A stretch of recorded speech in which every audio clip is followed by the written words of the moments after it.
चिन्मय प्रभु को बांग्लादेशी कोर्ट से बड़ा झटका। राजद्रोह केस में जमानत याचिका हुई खारिज। राजद्रोह के आरोप में गिरफ्तार किए गए बांग्लादेश के हिंदू संत चिन्मय प्रभु को बांग्लादेश के कोर्ट से बड़ा झटका लगा है। इस मामले में अदालत ने उनकी जमानत याचिका खारिज कर दी है। बांग्लादेश पुलिस ने चिन्मय दास की रिमांड नहीं मांगी है, इसीलिए उन्हें न्यायिक हिरासत में भेजने का आदेश दिया गया है।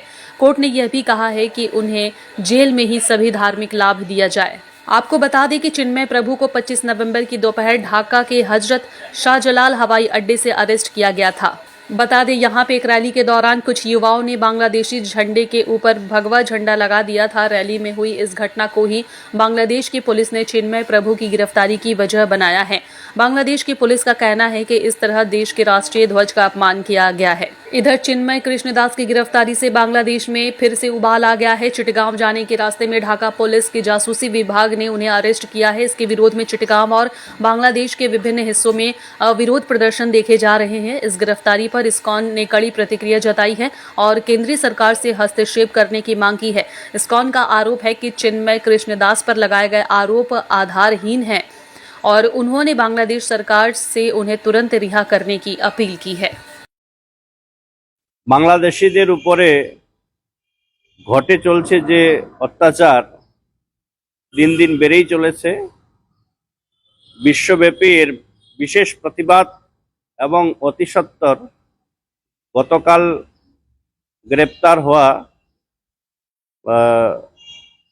চট্টগ্রাম শ্রী পুণ্ডরিক ধামের অধ্যক্ষ চিন্ময় প্রভুকে অতি সত্বর মুক্তির দাবি সকলকে জানানো উচিত এবং মুক্তি হওয়া অতি সত্বর প্রয়োজন।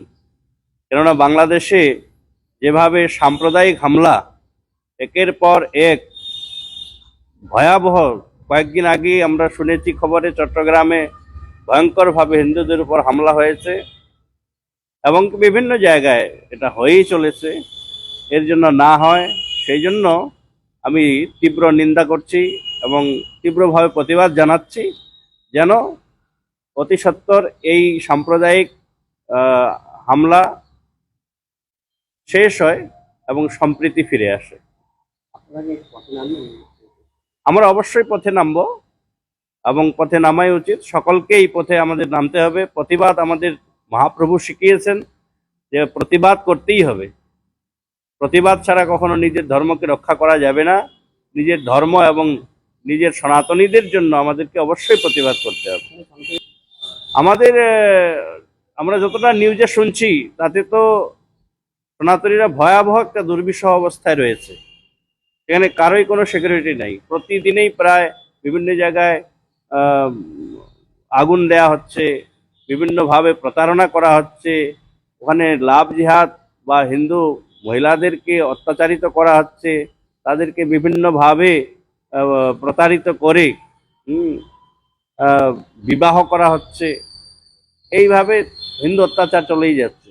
তারপরে আমরা এটাও শুনেছি যে বিভিন্ন জায়গায় মানে হিন্দু যারা চাকরিজীবী তাদেরকে জোরপূর্বক চাকরি থেকে নামিয়ে দেওয়া হচ্ছে আন্দোলন করে, এবং সেটা কেবল সাম্প্রদায়িকভাবেই হচ্ছে। তো আমরা বিশেষভাবে তীব্র নিন্দা জানাচ্ছি এর এবং ভয়ঙ্কর বিশেষভাবে প্রতিবাদ জানাচ্ছি।